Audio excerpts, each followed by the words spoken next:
Well, I'd love to talk about, I think it would be cool to talk about the Ken Block connection here. And, you know, I feel like he's been a huge supporter of our show, and he's played such a huge role in action sports, from snowboarding to skating to moto to rally. And you guys have shared like so many special, incredible feats, good times, families, everything like that. Like what role has Ken played in your life?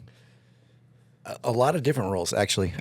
Ken Block started, I knew him as someone that rode dirt bikes. I knew him as kind of the founder of DC. He was friends with kind of the guy that was my agent, with Steve Astafin.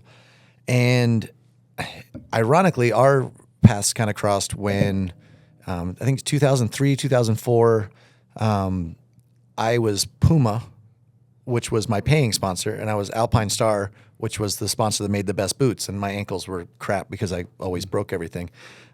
So when I started racing cars in 2003, Puma said, okay, you got to drop Alpine Stars and we'll make boots.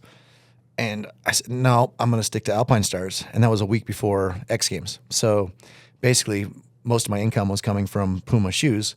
And I went up to Ken Block and I said, hey, Ken, any chance like DC would be interested in, sponsoring me?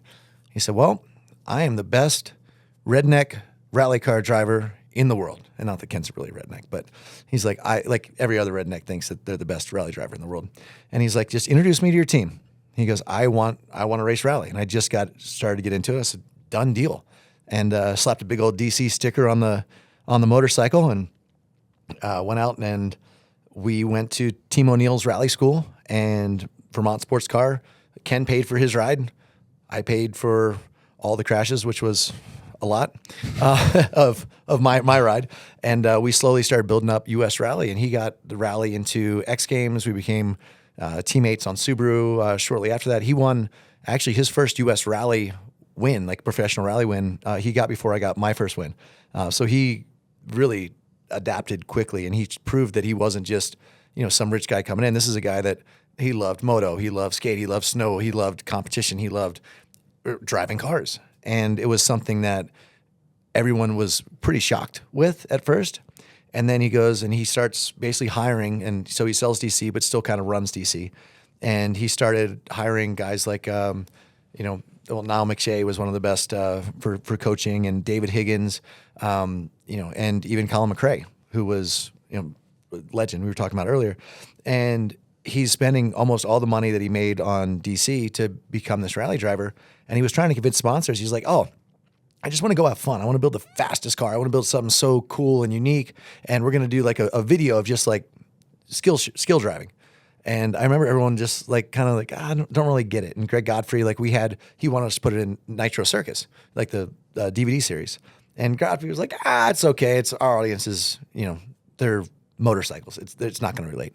And then Gymkhana came out, and everyone's like, wow, we really messed that up. Like Ken nailed it. He knew what people wanted, but more than he knew what people wanted, he was great at selling fun and excitement and passion. And, even though he wasn't that guy that liked necessarily the limelight or anything, he loved fast cars. He loved racing. He loved competition. He loved challenging himself. He always did. Like Ken, who was always a stickler on like, style and everything, he got a trainer that was like, hey, before every start, you got to like go skip and do jumping jacks. And Ken, Mr. DC, he's skipping down the road and everything. And he's got a mental trainer and a physical trainer. And everyone's like, what's he doing? And he was becoming arguably the greatest U.S. rally driver of all time, and changing a whole sport dynamic of how people looked at. Everyone's like, oh, win on Sunday, sell on Monday. Ken's like, no, do something really cool any day of the week and sell because it's awesome. And he just took that money that he made, and all of a sudden, not only is he sold a company with Way and everything, but he ran the company, and he was he had the highest selling T-shirt and shoe on the company that he's also getting royalties. I'm like, you are a genius, sir. And then he basically decided he's like, look, Subaru is kind of everything in the sport. He goes, we need to bring in an outside manufacturer. We need a rivalry.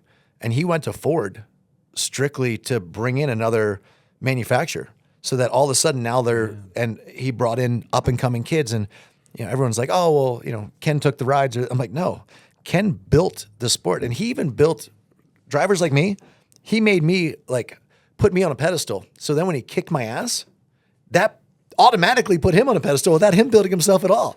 Like it was so smart. Like he built everyone up, and he built the sport up, and he built this whole thing so he could have fun driving a car, doing what he loved to do. And it's just even more than that, though. I think for everyone that really knew Ken, like he was kind of not closed off, but the people that he let into his group, he helped in so many ways, and he brought so many people with him. I mean, it wasn't building himself. It was building all the, like High Tide Float Sail ships. He built everyone around him so that the whole group could succeed. So special. Wow. And I know this is a bit of a heavier note, but I think it's like, I think it's important to talk about, and sometimes like losing friends and things like that. I think it also, like, death is a great teacher about life in some ways. And I know you've lost a bunch of people around you and stuff. And do you have any kind of like life learning experiences from losing close ones? It's tough. I mean, growing up in a kind of a military family, and, you know, we're right next to the Naval Academy, and most of, like, my best friend became a Navy SEAL. And with that, the humor is different in how they take death. It's exponential to anything that I'll ever understand, you know, as someone that's a civilian, if you will. So I've always been brought up, not callous to that, but I've never let fear of death run my life. Everyone says, with kids, how can you keep riding? How can you? I said, because I want to show them that you can work hard to achieve your goals. You can be who you want to be. And I'm not going to stop doing what I love to do to try to be a better dad, because I don't know that I would be a better dad if I wasn't doing what I love to do. So sorry to bring that back around to myself, but it's one of those things where I see Ken's wife, you know, Lucy, and she's keeping herself extremely busy, but she's surrounding herself with really great people, and she's chasing her dreams. She's chasing her kids' dreams. She's being the most supportive that she possibly can. And Nitro Cross this weekend, I mean, Leah, she won her first round, which is unheard of, against some of the best drivers in the world. She was a little aggressive. She ended up getting disqualified. It's controversial. Yeah, I was impressed. I thought it was good. You're rubbing Trace and Harry. Come on, let's go. Yeah. But, you know, she's learning, and she's jumping in, and she has the confidence of Ken. Maybe more confidence than Ken ever had, to be honest. And she just expects to be in there, and she's a force to be reckoned with. And not just saying that, like, she's a phenomenal driver. And then, you know, you have you know, Kira and Micah, and they're both going to be driving the Can-Am class. Kira, she rolled it 3 times, I think, 2 times at least in practice. So we'll see how that goes. But it's cool because they're all still in the, like, it's not like families you see go so many different ways. You know, I lost Eric Roner as a really great friend, and, you know, it's been tough. Annika's done a great job, but it's, you know, you see just the different aspects. And McConkey was their friend before them, who was, you know, in skiing, that was someone that I looked up to a lot. And, you know, they kind of have each other now, the families, but it's just so tough. So it's so cool to see that Lucy is just, you know, they bring up Ken all the time. It's not something that they're makes them sad. It's something that makes them proud. And it's something that they're following, not just Ken's dreams, but their dreams. And it just happens to be in the footsteps of what their dad did. And I think it's the toughest situation, and no one can ever replace Ken as a friend, as a business person, as an entrepreneur, and definitely not as a father or husband. But it's awesome, the strength of that family, that I think all comes from, you know, Ken, and the understanding that, you know, this can happen. Yeah.